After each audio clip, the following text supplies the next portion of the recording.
Some of you look tired.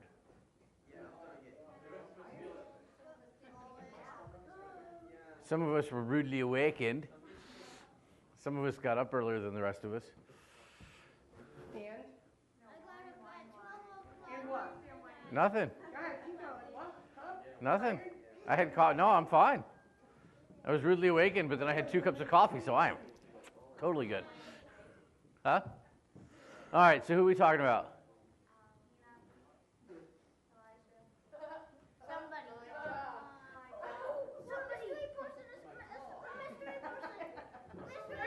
Oh. It's like I thought there was a little person back there. A mystery person. Sorry, that's not right. BC is just stoked. It's someone.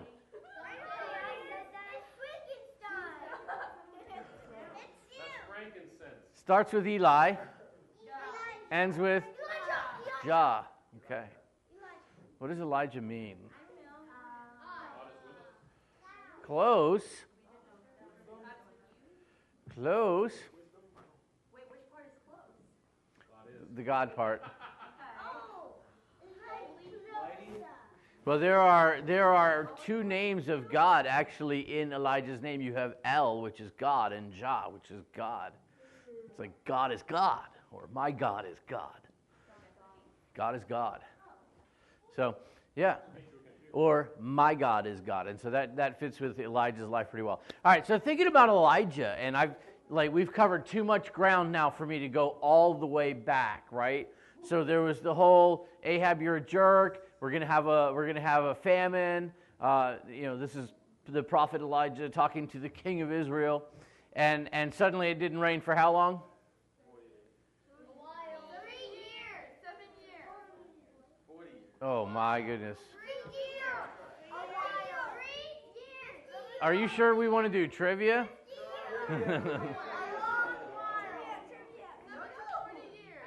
All right, how many of you say 40 days? 40 days. Okay, 40 days is how long it did rain in the ark thing, the whole event. We're talking how long didn't it rain? 3.5 years. Okay, we had 3 years. I've heard 7 years. I've heard 40 years.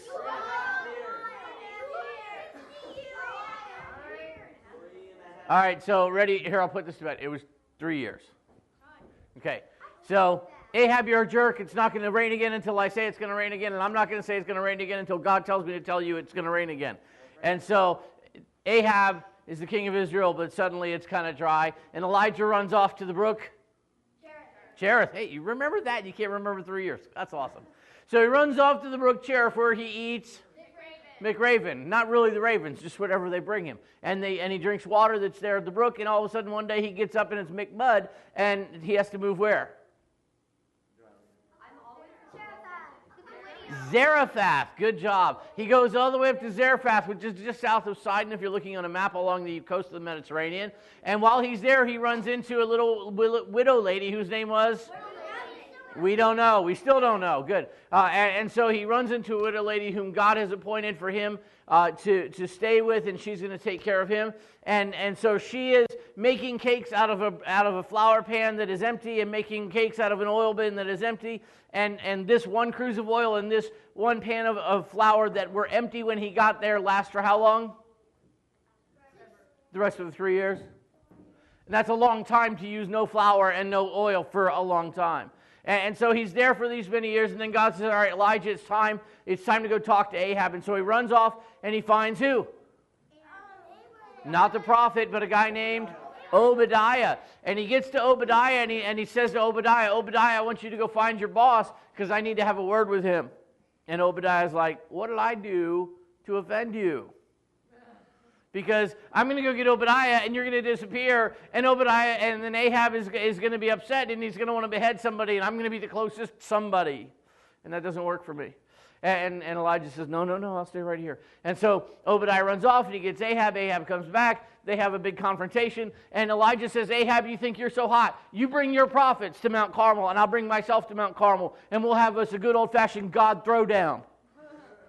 And whoever's God is the best is the one we'll worship. And we'll know whoever's God is the best because he's the one bringing the fire. And so they go to Mount Carmel, and Ahab's prophets show up, and they go all day long, cutting themselves, carrying on, fooling around, trying to get their God to rain down fire from heaven. And eventually Elijah starts taunting them. Hey, maybe he's busy, maybe he's on a journey, maybe and just like absolutely taunts them. And then he rebuilds the altar as he gets near the end of the day, and he goes, okay, God, your turn. And God goes, my turn. And down comes the fire, and it consumes the sacrifice, and it consumes the altar, and it consumes the rocks, and it consumes the water that they had put around it, and it consumes the dirt, and it leaves this glass hole in the desert. And Elijah says, God is God. And all the people go, wow, God is God. Because, when God sends fire down from heaven like a nuclear reactor, it's pretty hard to miss. And so Elijah says, all right, these 450 exhausted, crazy prophets of Baal, bring them over here. Let's dispense some justice, old school style. And he breaks out his sword, and 450 head rolls later, the day is done, and the battle is won. And then Elijah goes up to pray, and he tells Ahab, you better get back to the city because it's fixing to rain. And it's dry, and so this rain isn't going to sink in. It's just going to make mud everywhere. You want to get wherever you're going, and don't plan on leaving real soon. And so Ahab heads off to the city. Elijah goes up to pray, and eventually a little cloud the size of a man's hand rises up out of the sea. And Elijah says, okay, let's go. It's time for us to get back to the city too. And he runs. And who gets to the city first, Ahab or Elijah? Not bad for a dude on foot to beat a horse-drawn chariot, but he does. And so he gets there first, deluge, the whole thing, right? And then the queen, what was her name?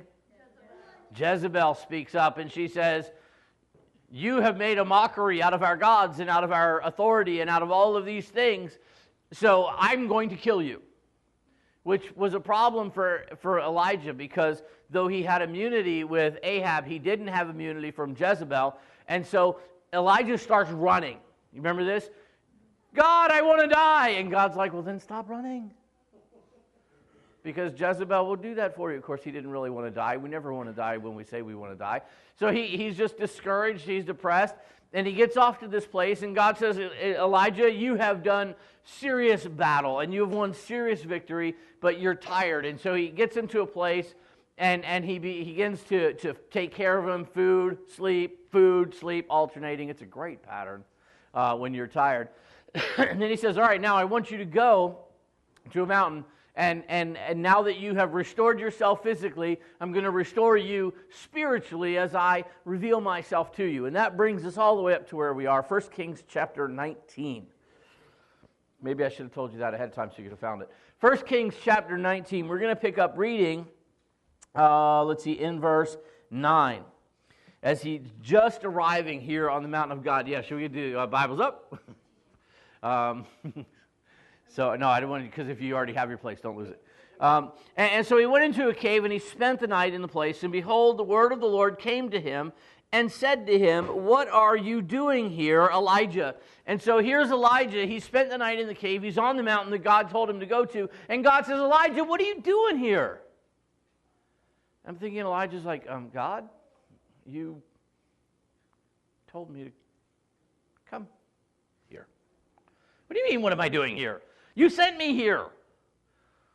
And the question isn't really, hey, what are you doing? It's like, it would be like me calling one of my kids up here going, hey, come here. What are you doing here?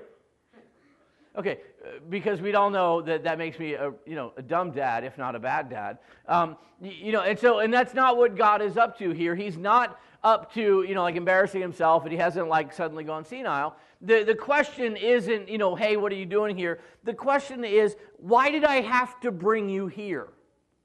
Elijah, what is going on in your head, in your heart, in your life that made me have to bring you here? It's like when you as a child have done something wrong and your parent summons you and goes, okay, now why are you here? It's a rhetorical question. You both know the answer, but you have to give the answer because you need to own up to why you're there. And so here's the question. Okay, Elijah, why are you here? Why did I have to bring you here? And notice here's what Elijah says. He says in verse 10, I have been very zealous for the Lord God of hosts, for the children of Israel have forsaken your covenant and torn down your altars and killed your prophets with the sword, and I alone am left, and they seek to take my life. God, what do you mean what I'm doing here? I'm out here defending your honor because they're doing all this stuff to you, and where are you in all this? You're like, Elijah's getting up in God's grill now. Smart? Fortunately, God created us and He understands us better than we understand ourselves. But He's like, God, look, I've been faithful, but I'm alone here. And I'm having to fight against these people. They don't care about you. They're killing all your prophets. They're tearing down your altar. They're ripping up their copies of the Bible. I'm tired. And now they want to kill me too. And so in verse 11, God said to him, go out and stand on the mountain before the Lord. He's like, all right, Elijah, let me remind you who I am. Go out and stand before the Lord. And behold, the Lord passed by. Now, God just walked by.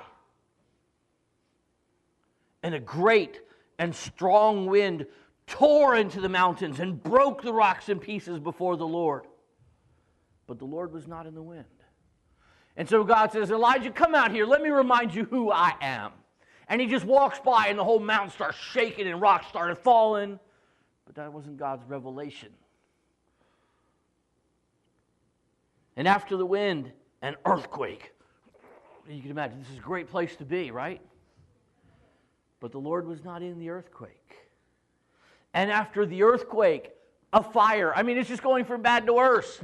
Suddenly there's a huge fire that just up, and it's one of those supernatural things that only happen in movies and on mountaintops when God's there. But God was not in the fire. But I think Elijah suddenly remembered who God is. Because when the mountains start shaking and rocks start falling and the earth starts quaking and the wind starts blowing and fire springs up from nowhere, you're like, oh, that God. Great and powerful God just doesn't need me at all, just, taking care of business.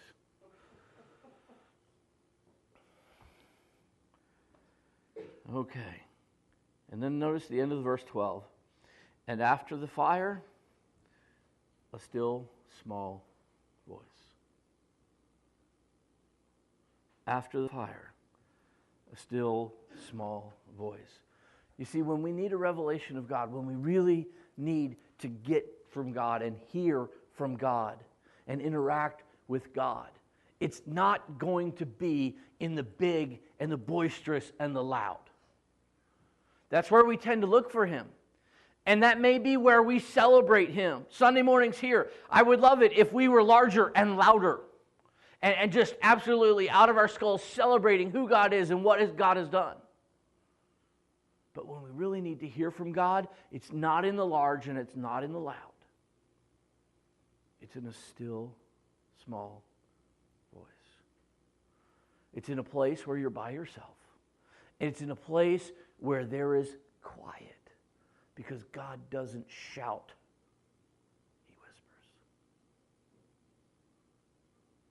Is it important for you to have quiet time with God at any and every age?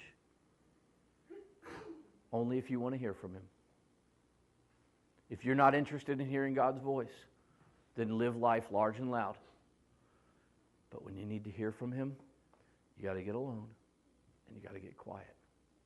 And you may have to wait a while. He'd been there all day and night already. And then God will speak in a still small voice. And so God speaks to Elijah. So it was in verse 13 when Elijah heard it that he wrapped his face in his mantle and he went out and he stood in the entrance of the cave. So Elijah hears from God. And you can tell there's this interactiveness. We're not told much of what happened, but he's there. He encounters God. He experiences God. He meets with God.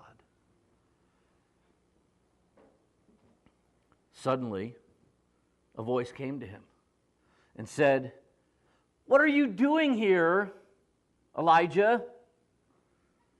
Elijah's like, "Wait a minute, God, we just did this last night. What are you doing here, Elijah?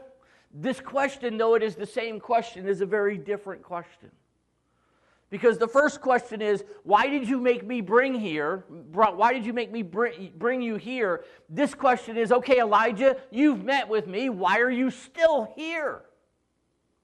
You've had an encounter with me. You've heard my voice. You have been sustained physically. You've been sustained spiritually. You have had an encounter with me. What are you doing here still? Why are you here? And Elijah, of course, like us, a little thick.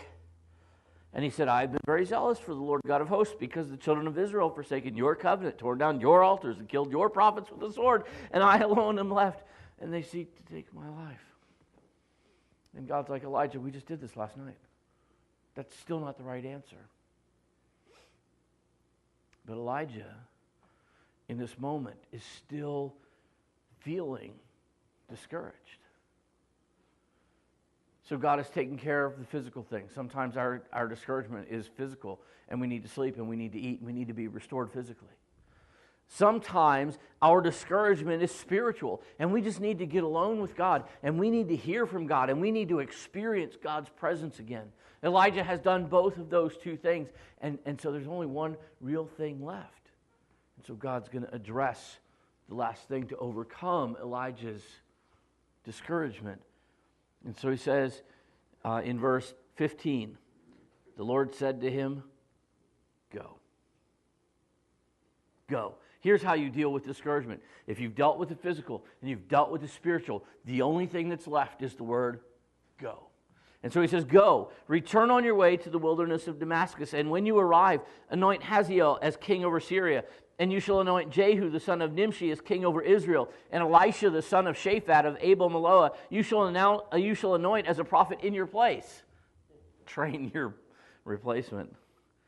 And it shall be that whoever escapes the sword of Hazael, Jehu will kill, and whoever escapes the sword of Jehu, Elisha will kill. Yet I have reserved 7,000 in Israel, all whose knees have not bowed to Baal, and every mouth that has not kissed him. And so God says to Elijah, all right, you think you're it. You think you're the only show in town. Well, here's what you need to do. You're physically fine. You're spiritually fine. You need to get your lazy butt in gear and go. And so he says, I want you to go anoint this guy. I want you to go anoint this guy. And by the way, you're not the only prophet. Anoint this guy, because he's going to take your job shortly. And he says, and by the way, there's 7,000 people. Remember Obadiah? He'd been hiding a lot of people. He wasn't the only one. He says, there's 7,000 prophets that have not bowed the knee to Baal. You are far from alone, Elijah. You need to start just getting busy.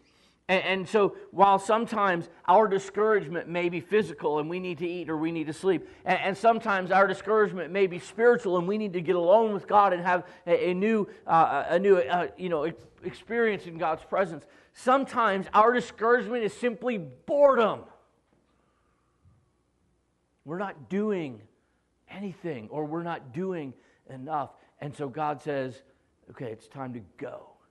It's time to do. Sometimes it's boredom, and sometimes it's the Holy Spirit of God saying, you should be doing more. You could be doing more. You need to go.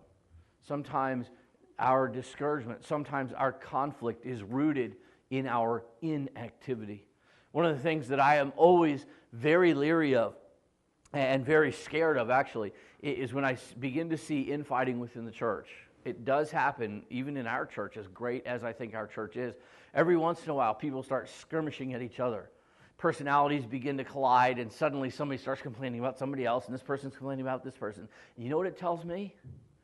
We're not doing enough, because we're starting to snipe at each other. Well, we're not the enemy.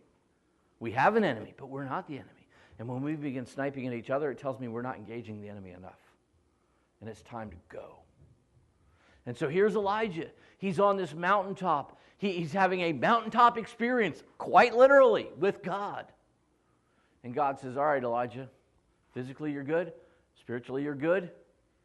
It's go time. So the question is for us, where are we? Where are we? You ever been discouraged? I want to ask you for a show of hands. I'll just put mine up for all of us. How's that sound? I've been discouraged. And so the question when we get discouraged, especially in this idea that I serve God and you serve God, and no matter where you are, you're in elementary school, guess what? You're supposed to be serving God. And you're in high school, you're supposed to be serving God. And you're at workplace, you're supposed to be serving God. All of us serve God. You don't have to stand up here on a stage and yell at people to serve God, because then it would be really crazy loud in here. But we're all supposed to serve God. And so in the process of serving God just through our daily lives, when we get discouraged, here's what we need to figure out. Am I tired? Maybe I've been going too much. Some of us are wired that way, and you need to slow down before you shut down kind of mode. And it may be time to take a nap and have a good lunch. It may be that in your discouragement that you've been going in your own strength, and you need to get alone with God, and you need to hear His voice and have a new experience and a new encounter with Him. But it may just be that you're not going enough, and the only real solution to your discouragement is finding something to do for Him. And say, it's go time. But remember, the place that you encounter God, the place that you're going to have your experience with God, it's not in the large, and it's not in the loud. That's what we're all looking for. But God's not there. That's not where He reveals Himself. He doesn't want to compete for your attention.